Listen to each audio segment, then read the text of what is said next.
5개 과제를 설명드리겠습니다. 유용자원 사업당 과제는 그 이제 대상 폐기물이 다를 뿐 그 대상 폐기물로부터 유가 자원을 해소하고 재활용하는 내용은 이제 거의 유사하다고 할 수 있습니다. 첫 번째 과제는 폐하드 디스크 드라이브로부터 유용자원 선별 해수 상용화 기술 실증이 되겠습니다. 그래서 이 실증 파일럿 1.2톤 규모를 활용해서 폐하드 디스크로부터 PCB 기판을 자동 해체 해소하고 하드 디스크를 파분쇄해서 그 히토류가 포함된 네오디움계 자석을 파쇄 선별 해소하는 기술이 되겠습니다.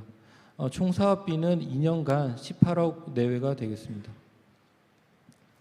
두 번째 기술은 리튬계 1, 2차 폐혼합 전지로부터 유가금속을 해소하는 기술이 되겠습니다. 해외 현지에 하루 4톤 규모의 실증 파일럿을 구축을 해서 저희가 이제 일반적으로 말하는 이제 배터리나 충전지로부터 코발트, 망간, 니켈, 리튬 등을 해소하고 그리고 이제 폐전지에 포함되어 있는 그 유해 물질들을 무해하는 기술이 유해한 기술이 되겠습니다. 세 번째 기술은 폐 LED로부터 유가금속 및 유해 물질을 무해하는 기술이 되겠습니다. 또 마찬가지로 하루 1.2톤 규모 파일럿을 통해서 유용금속인 구리, 은, 금을 해소하고 그다음에 폐 LED에 함유된 유해 물질, 그러니까 비소 같은 것들을 무해하는 기술이 되겠습니다. 네 번째 기술은 텅스턴계 폐자원으로부터 마찬가지로 텅스텐과 코발트를 해소하는 기술이 되겠습니다. 그래서 1.2톤 규모의 텅스텐 폐자원 재활용 기술을 통해서 그 텅스텐과 코발트를 해소하고 그다음에 하루 60kg의 그 텅스텐 코발트 화합물 제조 실증 파일럿을 통해서 그 고순도 그 화합물을 제조하는 기술이 되겠습니다. 그 재활용 사업단 마지막 과제는 그 초고압선에 사용되는 그 전선 피복용으로 사용되는 XLP를 재활용하는 기술이 되겠습니다.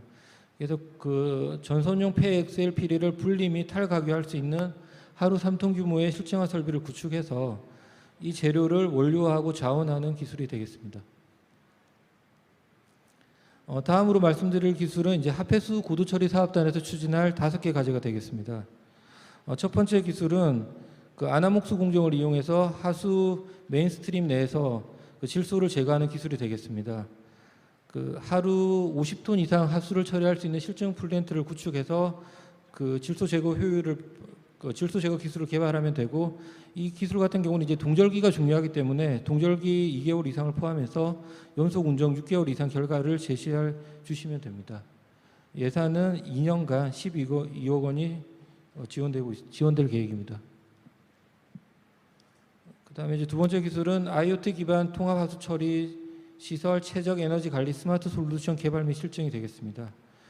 이 기술 같은 경우는 이제 실제 운영되고 있는 하루 500톤 이상 그 공공하수 처리 시설에 적용되는 스마트 솔루션을 개발하시면 됩니다.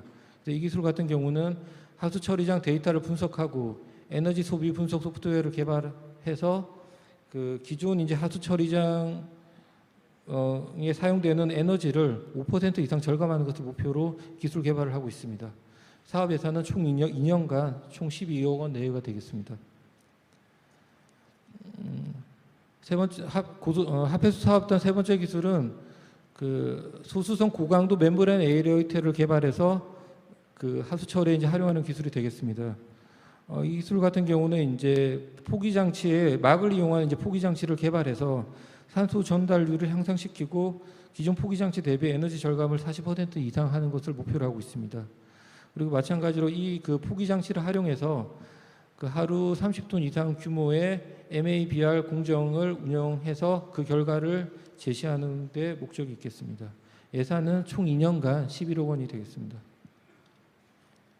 그다음에 이 기술은 이제 하수 슬러지 호기성 발효에 의한 최적 감량 기술이 되겠습니다.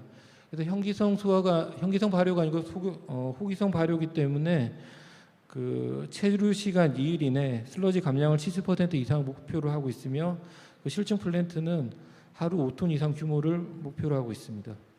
총 예산은 2년간 10억 원 내외가 되겠습니다. 그 하폐수 사업단 마지막 기술은 그 소단위 지역의 물 재이용 기술 개발이 되겠습니다. 그래서 AOP 공정을 이용해서 물 재이용 시스템을 구축하는 게 목적이 되겠으며 하루 100톤 규모의 그 실증 플랜트를 구축해서 운영한 결과를 토대로 물 재이용 기술을 이제 개발하시면 될 것 같습니다.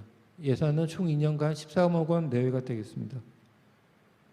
이제 다음 말씀드릴 기술은 난CO2 재활용 사업, 난CO2 사업단, 온실가스 저감 사업단의 2개 신규 과제가 되겠습니다. 그래서 첫 번째 기술은 전자산업 배출 1000LPM급 친환경 N2O 처리 기술 개발이 되겠습니다. 규모는 말씀드린 대로 이제 1000LPM 규모가 되겠으며 이제 전자산업 공장에서 나오는 N2O랑 낙스를 처리하는 기술이 되겠습니다. 그래서 기술 개발 목표는 N2O 처리율 85% 이상, 낙스가 100ppm 이하의 성능 목표를 나올 수 있도록 개발하는 데 목적이 있습니다. 그 다음 기술은 단열재 생산용 F가스를 대체할 수 있는 가스를 개발하는 기술 개발이 되겠습니다. 그래서 시간당 50kg의 단열재를 생산할 수 있도록 친환경 가스를 개발해서 적용하는 것이 목적이 되겠습니다. 예산은 2년간 15억 원 내외가 되겠습니다. 다음은 이제 자동차 사업단 5개 신규 과제에 대해서 말씀드리겠습니다. 운행차 배출가스 매연 및 원격 측정 장치 개발이 되겠습니다.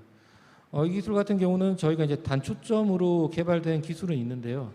단초점으로 개발되다 보니까 움직이는 자동차의 매연 같은 거를 정확하게 측정을 하지 못했던 부분이 있습니다. 그래서 이번에는 이제 다초점으로 기술을 개발해서 CO나 CO2, NO나 N2를 이제 동시에 측정하는 기술이 되겠습니다. 총 2년간 20억 원 내외를 연구비는 총 2년간 20억 원 내외가 되겠습니다. 그 다음 기술은 운행 건설 기계 차량용 PM 및 낙스 저감 장치 개발이 되겠습니다. 그래서 저희가 PM을 저감하는 DPF나 낙스를 저감하는 SCR을 개별적으로 개발된 거는 있는데요. 이 기술은 이제 DPF랑 SCR을 일체형으로 개발하는 기술이 되겠습니다. 그래서 연비 저하율을 5% 미만, PM은 90% 이상 낙스는 80% 이상 저감을 목표로 하고 있습니다. 연구비는 2년간 17억 원 내외가 되겠습니다. 다음 기술은 미세먼지 저감을 목적으로 하는 비도로용 다목적 차량 엔진 및 후처리 시스템 개발이 되겠습니다. 저희가 이제 UTV 장착용 0.8리터급 2기통 자연 흡기식 가솔린 엔진과 이제 후처리 장치를 개발하는 게 목적인데, 이 장치 같은 경우는 이제 국내에서 활용이 되고 있는데 다 이제 수입이 품으로 이제 활용이 되고 있습니다. 그래서 이제 외산 기술을 국산화하는데 목적이 있다고 할 수 있습니다. 다음 기술은 이제 건설 기계에서 활용되는 디젤 엔진 대체를 위해서 45kW급 비도료용 엔진을 LPG 차량용 연료 분사 엔진으로 이제 교체하는 데 있습니다. 그래서 이 기술 같은 경우는 2년간 총 15억 원 내의 예산이 지원될 예정입니다. 미세먼지 저감 GDI 차량용 500바급 연료 분사 시스템 개발이 되겠습니다. 보통 이제 GDI 엔진 같은 경우는 압력을 250바 정도로 해서 운영이 되고 있는데, 요 기술 같은 경우는 이제 500바급으로 이제 압력을 올려서 엔진에서 나오는 차량에서 나오는 파티클 넘버를 이제 약 80% 정도 감소해서 대기질 개선에 기여하는 데 목적이 있겠습니다. 연구비는 총 2년간 21억 내외가 되겠습니다. 글로벌탑 사업에 대해 저희 17개 과제에 대해서 설명을 드렸고요. 이 사업은 이제 다른 사업과 마찬가지로 저희가 이번 주나 다음 주 공고를 목표로 하고 있습니다. 그래서 과제가 공고가 되고 나면은 2월까지 과제를 접수를 받아서 3월 중 선정 평가를 하고 4월 1일 협약 체결을 목표로 이렇게 진행을 하고 있습니다. 두 번째 사업에 대해서 말씀드리겠습니다. 환경산업 선진화 기술개발 사업이 되겠습니다. 이 사업은 이제 현장 적용이 시급하거나 단기간 내 시장 활성화가 필요한 환경 기술에 대해서 R&D 예산을 투입해서 국내 환경 산업의 경쟁력을 제고하고 해외 기술을 국산화하는 데 목적이 있겠습니다. 사업 기간은 앞에 글로벌탑 환경기술 개발 사업과 마찬가지로 2020년까지 10년이 되겠으며, 사업 예산은 정부 출연금 기준 총 390억 원이 되겠습니다. 올해는 환경 규제 강화 및 국민 현안에 따른 환경 산업에 능동적으로 대응이 필요한 미세먼지 등 중소환경 기업의 기술 사업화 분야 등에 대해서 우선적으로 지원할 계획입니다. 올해 지원 예산은 3개 분야 168억 원이 되겠으며 신규 과제는 7개 과제 35억 원이 되겠습니다. 이 사업은 마찬가지로 이제 2020년 종료되기 때문에 올해 사업이 마지막 신규 과제고 모든 사업이 다 2년 과제, 실증화 과제로 추진되겠습니다. 첫 번째 과제는 이제 실내 환경 유해 물질 진단을 위한 패치형 진단 및 관리 기술 개발이 되겠습니다.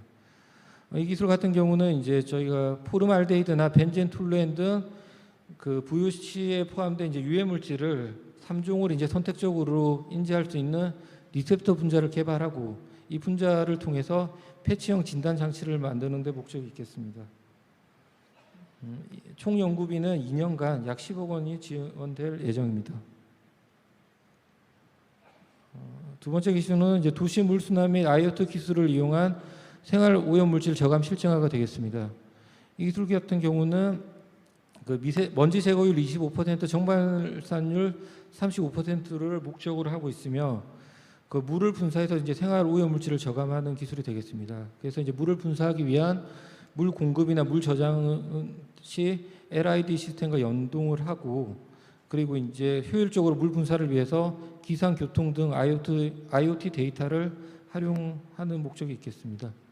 그리고 요거는 예산 부분이 조금 오타가 있는데 예산은 이제 19년에 7억 원이 지원될 예정이고 전체 예산은 2년간 20억 원 내외가 지원될 예정입니다. 세 번째 기술은 이제 성면 함유 폐플레이트의 시멘트 소속로를 이용한 유해물질 저감 기술이 되겠습니다. 이거는 이제 폐플레이트의 성면을 이제 저감하기 위해서 그 폐플레이트 시멘트 강물화량 10톤 하루 10톤 이상을 목표로 하고 있으며 그 폐플레이트 유해물질 저감을 성면이 0.1% 이하가 되도록 이렇게 목표로 하고 있습니다. 그래서 총 사업비는 2년간 12억 원 내외가 되겠습니다. 세 번째 기술은 이제 폐활성탄의 저온 탈착을 이용한 유해물질 저감 방안 실증이 되겠습니다. 저희가 대기용 폐활성탄이나 수질용 폐활성탄 같은 경우는 이게 개별적으로는 저희가 재생하는 기술은 좀 개발이 되어 있는데 대기용하고 수질용을 동시에 재생하는 기술은 아직 개발이 안 되어 있습니다.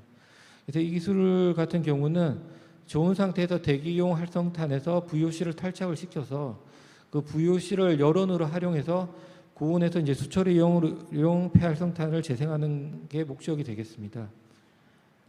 그래서 시간당 50kg의 폐활성탄을 연속적으로 재생하고 그 재생된 폐활성탄은 상용 활성탄 대비 그 95% 이상의 성능이 나오는 것이 목표가 되겠습니다. 연구비는 2년간 약 10억 원 내외가 되겠습니다. 다음 기술은 하천 및 지천의 오염 퇴적물 현장 실증 처리 기술 개발이 되겠습니다. 오염 퇴적물 같은 경우는 보통 이제 저희가 지정 폐기물로 처리가 되는데 이 폐기물을 현장에서 그 선별 세척하고 입도 분리해서 그 일부 이제 굴재나 이런 것들을 이제 재활용하고 그 지정 폐기하는 그 양을 줄이는데 이제 그 목적이 있겠습니다.